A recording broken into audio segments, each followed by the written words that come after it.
कोविड-19 या संसर्गजन्य रोगामुळे शासन प्रणालीनुसार ऑनलाईन शिक्षण या धर्तीवर मी जयप्रकाश मदने, समता माध्यमिक आश्रमशाळा पाडेगाव, तालुका खंडाळा, जिल्हा सातारा इथून इयत्ता 6वीतील प्रकरण पहिले भूमितीतील मूलभूत संबोध हे प्रकरण मी आता घेत. आता आपल्याला भूमितीमध्ये काही मूलभूत संबोध आहेत. संबोध म्हणजे काय? कल्पना, काही एक गोष्टी मानलेल्या आहेत. उदाहरणार्थ, आपण जर का बघितलं एके ठिकाणी की एका दगडाला जर शेंदूर फासलं की लगे आपण नतमस्तक होतो. कारण का? आपण तिथं देव ही कल्पना मानतो, म्हणजे तिथं आपण लगेच नतमस्तक होतो. हे मानतो आपण. आहे नाही हा वाद विषय नंतर, पण एक संकल्पना आपल्या मनात येते, कल्पना येते आणि त्यानुसार ते मानून वर आपण चालतो. तसं भूमितीमध्ये सुद्धा आहे. उदाहरणार्थ बिंदू. आता बिंदू म्हणजे काय? कोण म्हणेल सुईच्या बारक्या टोकान सुईचं बारकं टोक टेकवलं किती बिंदू. म्हणजे बिंदू असं स्वतंत्र तुमच्याकडे असं काय नाही. कोण म्हणेल नाही हा सुद्धा बिंदू. टिकली लावली की तो सुद्धा बिंदू झाला. म्हणजे बिंदू प्रत्येकानुसार स्वतंत्र असं काहीतरी त्याचं मत आहे. त्यामुळं बिंदू या घटकाला स्वतंत्र अशी व्याख्या नाही, ती एक संकल्पना आहे. बिंदू म्हणजे बिंदू. मग हे झालं बिंदू. आपण याला बिंदू हे नाव दिलं. दुसरी अशीच आहे रेषा. रेषा म्हणजे काय? मग आपल्याला काय म्हणतो? रेषा म्हणजे रेषा. फक्त आपण काय सांगतो की ती बाबा दोन्ही बाजूला अमर्याद असते. बाण दाखवलेत म्हणून ती दिशा असते, अमर्याद असते. पण रेषा म्हणजे काय? असं काय स्वतंत्र अशी व्याख्या आहे का?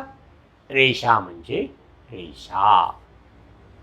समजा रेषा यल ही रेषा आहे. आता त्याच्यामध्ये तुम्ही बघितलं या एका बिंदूत अशा आपण जाणाऱ्या किती रेषा काढू शकता? अनंत रेषा काढू शकता. एका रेषेत एका बिंदूतून जाणाऱ्या अनेक रेषा आपण काढू शकतो.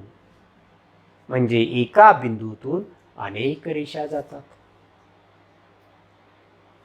आता प्रश्न असा आला, समजा काही बिंदू आहेत ए बी सी, असे बिंदू आहेत ए बी सी. या तिन्ही बिंदूतून समजा एक रेषा सरळ जात असेल.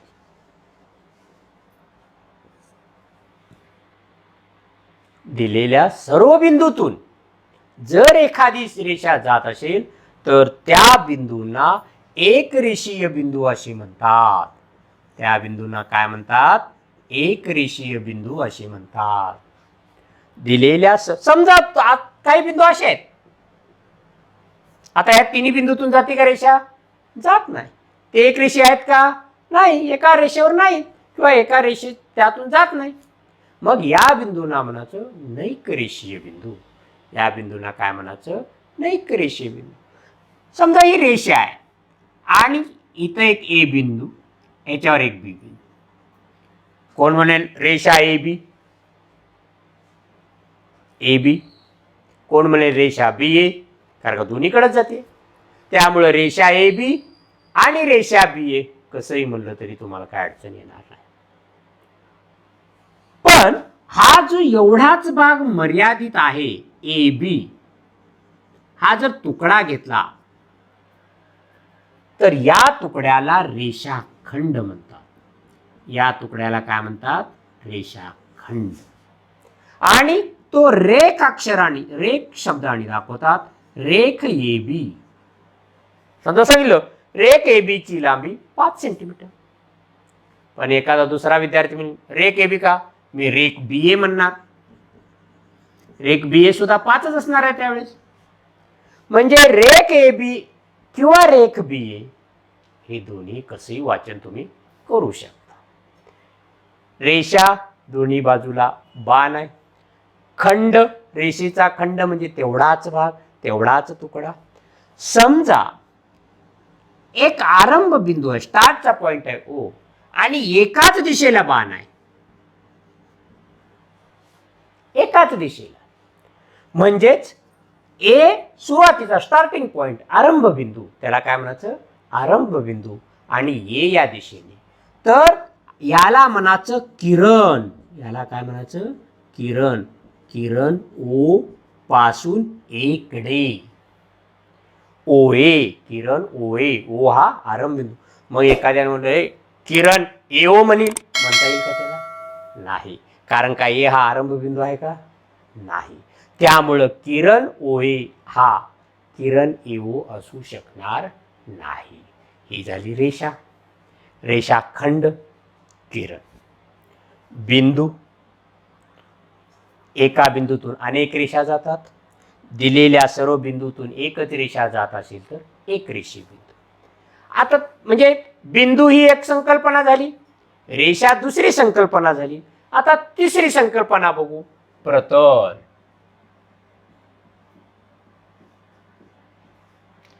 प्रतल, फळाचा पृष्ठभाग हा प्रतल आहे, पुस्तक प्रतल आहे, वही प्रतल आहे, पाटी प्रतल आहे, फोटो प्रतल आहे, मोबाईल स्क्रीन प्रतल आहे. जसं तुम्ही ज्या गोष्टीकडे पाहता त्या पद्धतीने ते प्रतल आहे. लहानांना लहान दिसेल, मोठ्याला मोठं दिसेल, वर्ग, विभाग, भिंत प्रतल आहे. म्हणजे प्रतल चारी बाजूनी सगळं अमर्याद आहे, लहान आहे, मोठा आहे, स्वतंत्र अशी व्याख्या नाही. म्हणून बिंदू, रेषा आणि प्रतल यास मूलभूत संबोध आहे. हे भूमितीतील 3 मूलभूत संबोध आहे.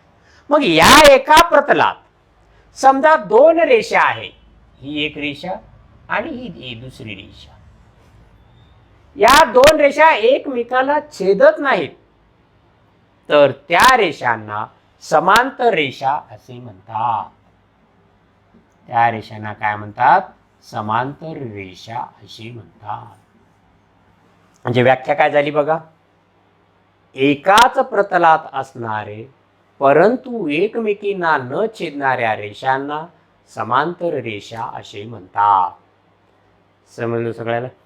आता बघा, परत एकदा बघा, बिंदू, रेषा, प्रतल या संकल्पना आहेत, यांना स्वतंत्र अशी व्याख्या नाही. एका बिंदूतून अनेक रेषा जातात. जर एका रेषेवर अनेक बिंदू असतील किंवा अनेक बिंदूतून एकच रेषा जात असेल तर त्यांना एक रेषीय बिंदू असे म्हणतात.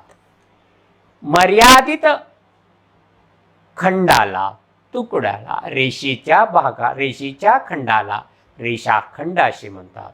रेख बी आणि रेख बी असं आपण त्याला म्हणू शकतो. आरंभ बिंदू ओ आणि एक बाण असेल तर त्याला किरण असे म्हणतात. तर त्याला काय म्हणतात, किरण. एकाच प्रतलात असणाऱ्या परंतु एकमेकींना न छेदणाऱ्या रेषांना समांतर रेषा असे म्हणतात. तर यावर आधारित आपल्याला सराव संच 1 आपण सोडवू शकतो.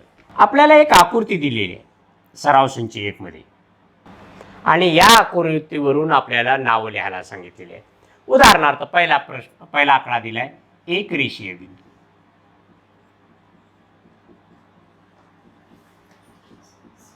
एक रेषीय बिंदूंची नावं लिहा. म्हणजे एक रेषीय बिंदू म्हणजे काय, एका रेषेवर असणारे बिंदू कोणकोणते आहेत, M O T, M O T, याला म्हणा बिंदू ओ, बिंदू टी, बिंदू एम वगैरे. दुसरं एका रेषेवर हे आहे एन ओ आर, बिंदू एन, बिंदू ओ, बिंदू R.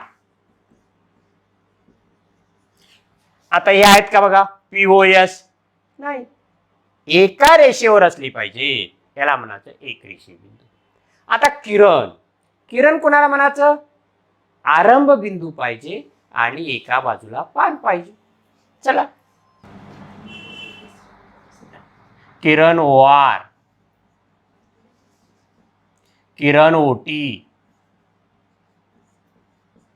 Kiran OS, Kiran ON, Kiran OP, OM. बघा, या O पासून OT, OR, OP, OS, ON, OM ही झाली किरण. आता रेषाखंड, खंड म्हणजे तुकडा, रेषेचा तुकडा. MT, रेख MT. परत NR, रेख NR. काही जण रेख PO म्हणतील, रेख OS म्हणतील, रेख OT म्हणतील, रेख OM म्हणतील, रेख ON म्हणतील, रेख OR म्हणतील. हे सगळे तुकडेच आहेत, खंडच आहेत, रेषा खंडच आहेत. ही सुद्धा त्यामध्ये नावं येऊ शकतात. आता रेषांची नावं. रेषा MT, रेषा NR, किरण म्हणले की एक बाण, रेषा म्हणले की दोन बाण. या पद्धतीनं हा आपण प्रश्न सोडवू शकतो. त्याच पद्धतीनं जोड्या लावामध्ये सुद्धा हा प्रश्न असतो. तो कसा असतो ते आपण बघूया. ही एक आकृती, ही दुसरी आकृती, ही तिसरी आकृती, गट.